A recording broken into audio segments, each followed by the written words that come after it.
नमस्ते बंधुओं, मैं शैलेंद्र सिंह और आप देख रहे हैं अभीश भारत। और आज हम बात करेंगे हमारे परम पूज्य महात्मा गांधी जी के विषय में। और सिर्फ एक विषय पे बात होगी कि क्या महात्मा गांधी का जो अहिंसा का उपदेश था वो सिर्फ एक धर्म विशेष को टारगेट करके सिर्फ इसलिए कि उनको न्यूट्रलाइज कर देना है, उनको भ्रमित कर देना, इसके लिए था क्या? वैसे तो हम लोग महात्मा गांधी के विषय में जब से पैदा हुए हैं, जब से पढ़ाई शुरू की होगी, शुरू से आज तक ऐसा उनका अद्भुत चरित्र दिखाया गया है कि भारतवर्ष में जैसे पूरी आज़ादी, पूरा भारत का जो भारत स्वतंत्रता का मूवमेंट था, सारा गांधी जी ने ही चलाया और उनका योगदान भी रहा है। तो उन सब विषयों पर तो हम अलग से बात करेंगे ही, लेकिन आज का जो विषय है कि भारतवर्ष में जो अहिंसा की बात गांधी जी ने की और सबसे बड़ी बात जो उन्होंने की कि हिंदू मुस्लिम एकता की बात। हिंदू मुस्लिम एकता के सबसे बड़े पुरोधा, आधुनिक भारत के सबसे बड़े पुरोधा, हिंदू मुस्लिम एकता के जो सूत्रपात करने वाले और जिसके लिए वो अपने जीवन के अंत तक अपना सारा सर्वस्व न्यौछावर कर दिया, वो हिंदू मुस्लिम एकता उनकी किस सच्ची सोच के पर आधारित थी, उसके विषय में हम बात करेंगे और उसमें बताएंगे कि डॉक्टर अंबेडकर साहब के क्या विचार थे गांधी जी के बारे में, और गांधी जी के जो ये हिंदू मुस्लिम एकता की जो रणनीति थी वो किस लेवल तक सफल हुई है, उस पर दृष्टिपात करने के लिए डॉक्टर B.R. अम्बेडकर जी ने बहुत अच्छे से इसके बारे में विस्तार से बताया हुआ है। और इसके अलावा भी हम बताएंगे कि हिंदू मुस्लिम एकता की सनक में महात्मा गांधी इस हद तक चले गए कि उनको बड़े बड़े मुसलमानों के बड़े बड़े अपराध कभी दिखाई नहीं दिए, जिसका उन्होंने कभी विरोध नहीं किया, और हिंदुओं को हर तरफ से लांछित करते रहे, जिसकी वजह से उनका ज्येष्ठ पुत्र जिसने धर्म परिवर्तित कर लिया, इस्लाम धर्म स्वीकार कर लिया, क्योंकि इन्होंने शिक्षा ही यही दी थी कि सारे धर्म तो समान होते हैं, तो इस शिक्षा के प्रभाव में या खुंदक में या गुस्से में उसने गांधी जी को की भावनाओं को रखते हुए उन्होंने हिंदू धर्म का त्याग कर दिया, ज्येष्ठ पुत्र ने। और तीसरे पुत्र ने यह आरोप लगाया कि आप हिंदू धर्म के सबसे बड़े विरोधी हैं। यहां तक उन्होंने कहा कि आप हिंदू धर्म के लिए अभिशाप हो। इन बातों में कितनी सत्यता है, और ये मैं अपने मन से नहीं बताऊंगा, ये तथ्यों, तर्कों, किताबों और रेफरेंसेस के आधार पे ही मैं बता रहा हूं, कोई नया इतिहास नहीं बता रहा हूं। महात्मा गांधी हमारे सबके लिए महान हैं, लेकिन जो इतिहास में विदित है, जो तथ्य हैं, उसको भी जानना, उसको समझना बहुत जरूरी है। आज की परिप्रेक्ष्य में ये किस ढंग से इसकी उपयोगिता है, इसके बारे में भी आपको समझ में आएगा। तो हम बिना देर किए हुए शुरू करते हैं। गांधी जी के उस अहिंसात्मक आंदोलन की जो प्रक्रिया उन्होंने शुरू की और जिसमें उनका सबसे प्रमुख दावा था हिंदू मुस्लिम भाई भाई, हिंदू भाईचारे की जो बात गांधी जी ने शुरुआत की शुरू से ही, और यहाँ तक कि वो मुसलमानों के खिलाफत जैसे आंदोलन में कूद पड़े और पूरे इस्लामिक जगत को, भारतवर्ष के इस्लामिकों को रेडिकलाइज करने में अगर अंग्रेजों का योगदान रहा है तो गांधी का उससे बड़ा योगदान रहा है। जैसा अंबेडकर की पुस्तक से भी आपको पता चलेगा कि जब तुर्की के खलीफत को समाप्त कर दिया ब्रिटिशर्स ने, तो भारतवर्ष में मुसलमानों में एक अजीब सी हलचल पैदा हुई कि खिलाफत तो मुसलमानों में तो ये परंपरा है कि खलीफा एक होगा और उसी के सब लोग उसी के अंडर ही होते हैं सारे लोग। तुर्की के खिलाफत को बचाने के लिए गांधी जी जैसे आदमी को कूदने की क्या जरूरत पड़ी उस आंदोलन में, जहां पे मुस्लिम, रेडिकलाइज मुस्लिम, जो धर्मांध मुस्लिम है, जिनको कुरान और हदीसों पे जिनका अकीदा इतना भयानक है कि वो तुर्की का खलीफा अपदस्थ कर दिया जाता है, तो उसके लिए उसको पुनर्स्थापित करने के लिए अंग्रेजों के विरुद्ध यहाँ पे मूवमेंट छेड़ दिया। और इस मूवमेंट, चूंकि यहाँ पे सत्ता में अंग्रेज थे, तो उन्होंने जिहाद की घोषणा की कि जिहाद करना है, और इस तरह का माहौल बनाया गया भारतवर्ष में कि भारतवर्ष चूंकि काफिरों का देश है, यहाँ पे जिहाद करना होगा, या तो आप अपने धर्म को स्थापित करो, नहीं तो दूसरा रास्ता है कि आप भारतवर्ष को छोड़ के चले जाओ। बहुत सारी हदीसें हैं कि अगर इस्लामिक राष्ट्र नहीं है तो मुसलमानों को वो देश में रहने का कोई अधिकार नहीं है, वहां से उनको हिजरत कर जाना चाहिए, उनको भाग जाना चाहिए। ये स्थापित मत है इस्लाम का।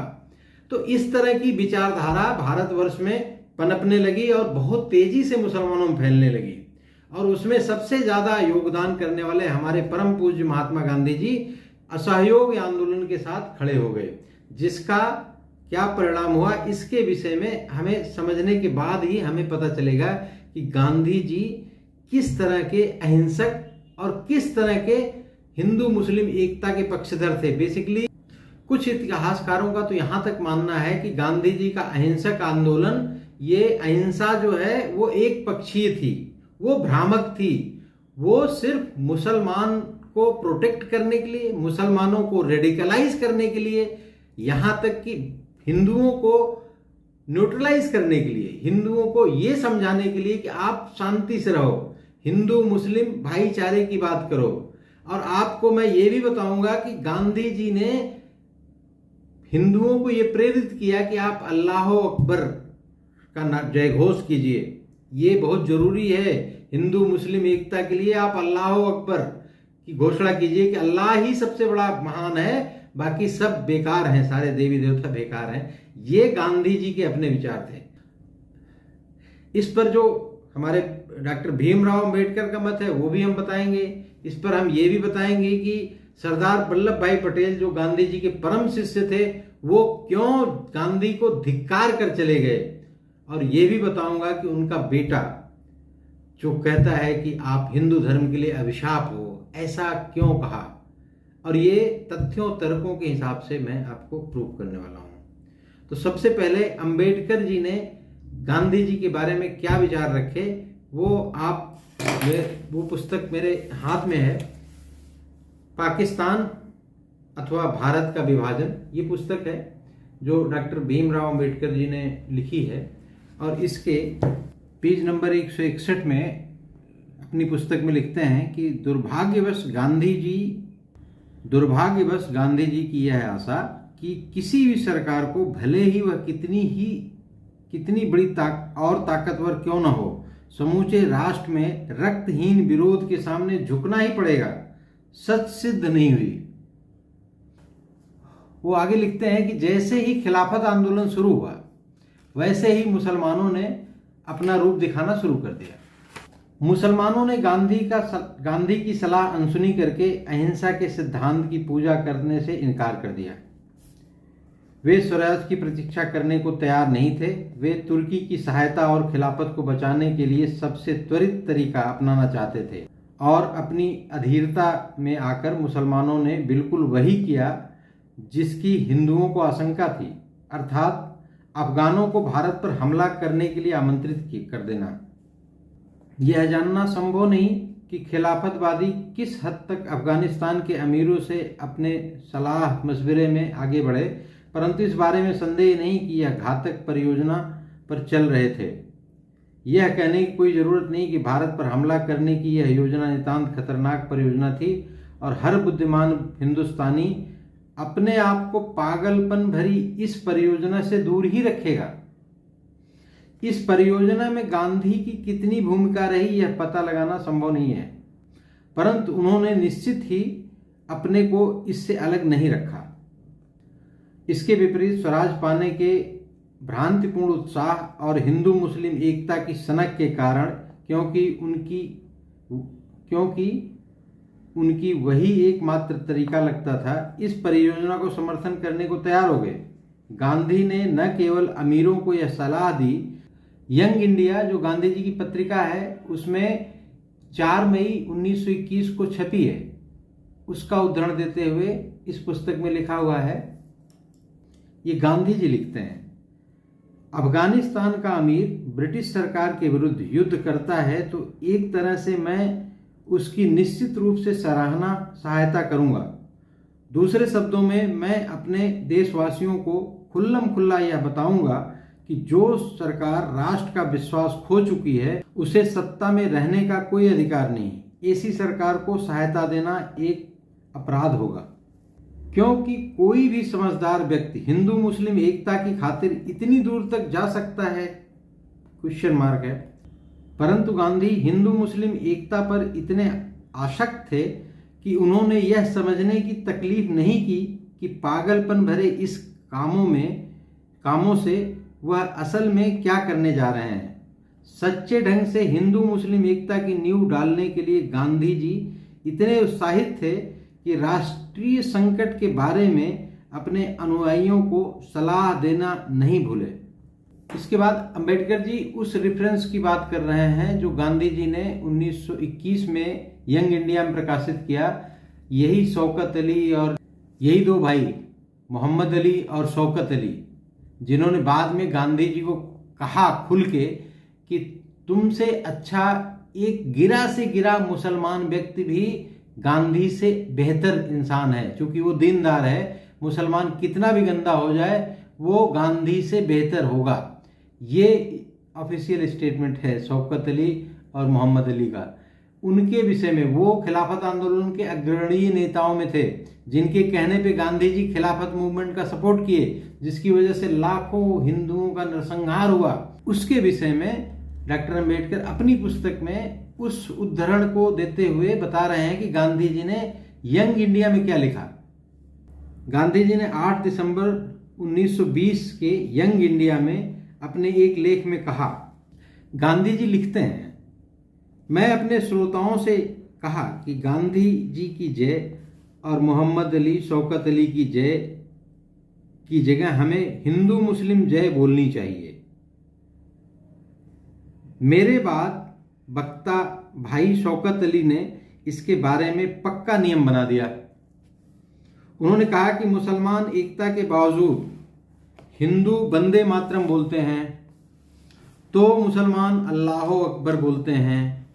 इसके विपरीत भी होता है। उन्होंने ठीक ही कहा, यह कानों को बड़ा खराब लगता है और यह दिखता है कि लोग एक ही तरह से नहीं सोचते, इसलिए केवल 3 ही नारे स्वीकार किए जाएंगे। हिंदुओं और मुसलमानों को खुशी खुशी बोलना चाहिए अल्लाहू अकबर, जो यह दिखाता है कि केवल ईश्वर ही बड़ा है और कोई नहीं। दूसरा नारा होना चाहिए वंदे मातरम, हमारी मातृभूमि जय या भारत माता की जय। तीसरा नारा होना चाहिए हिंदू मुस्लिम की जय, जिसके बिना भारत की विजय नहीं हो सकती, न भगवान की महानता का दर्शन हो सकता है। ये परम पूज्य महात्मा गांधी जी हैं जो अल्लाह अकबर के लिए हिंदुओं को तो प्रेरित कर रहे हैं, लेकिन एक बार भी कभी नहीं कहा कि मुसलमानों से कि वो भी वंदे मातरम किया करें। वो आगे हिंदुओं को मोबिलाइज करने के लिए क्या कहते हैं और मुसलमानों को खुश करने के लिए क्या लिखते हैं, इसी वाले अंक में इन नारों के बारे में कोई भी मतभेद नहीं होना चाहिए। जैसे ही कोई इन नारों में से एक भी नारा लगाए तो केवल अपना प्रिय नारा बोलने की जगह सभी को बाकी नारे भी बोल देने चाहिए। इसमें शामिल नहीं होने वाले महानुभाव वे भले ही नारा न लगाएं, ये मुसलमानों के विषय में कह रहे हैं, परंतु इसमें शामिल होने वाले महानुभाव भले ही यह नारा न लगाएं, परंतु जब नारा लगाया जा चुका हो तो उन्हें उसके बीच में अपना नारा लगाना तहजीब के खिलाफ माना जाना चाहिए। बेहतर तो यही होगा कि ये तीनों नारे एक के बाद एक इस तरह लगाए जाएं जैसे ऊपर दिया गया है। ये गांधी जी के विचार हैं यंग इंडिया में कि अल्लाह अकबर का नारा इनको सबको लगाना चाहिए, लेकिन वंदे मातरम जब बोला जा रहा हो तो ये स्वेच्छा के ऊपर है कि आप शांत रह लो, कोई बात नहीं। तो इस तरह के हमारे राष्ट्रपिता महात्मा गांधी थे। इनके विषय में अंबेडकर जी क्या कहते हैं ये आगे उद्धृत किया गया है इसी पृष्ठ में। इसके बाद 163 पेज नंबर 163 में ही डॉक्टर B.R. अम्बेडकर जो लिखते हैं वो डॉक्टर साहब का गुस्सा है और वो कहते हैं हिंदू मुस्लिम एकता बनाने के लिए गांधी जी ने सिर्फ यही बातें नहीं की, बल्कि उन्होंने मुसलमानों द्वारा हिंदुओं के विरुद्ध घोर अपराध किए जाने पर भी मुसलमानों से उसके कारण नहीं पूछे। ये बहुत बड़ी बात है, इसको हमें समझना चाहिए और सोचना चाहिए कि अंबेडकर जी क्या कह रहे हैं। वीडियो बहुत लंबी होती जा रही है, आज बस इतना ही। हमारी वीडियो पसंद आई हो तो इसे लाइक, शेयर और सब्सक्राइब करें और लोगों को भेजें। और आज के लिए बस इतना ही। वंदे मातरम।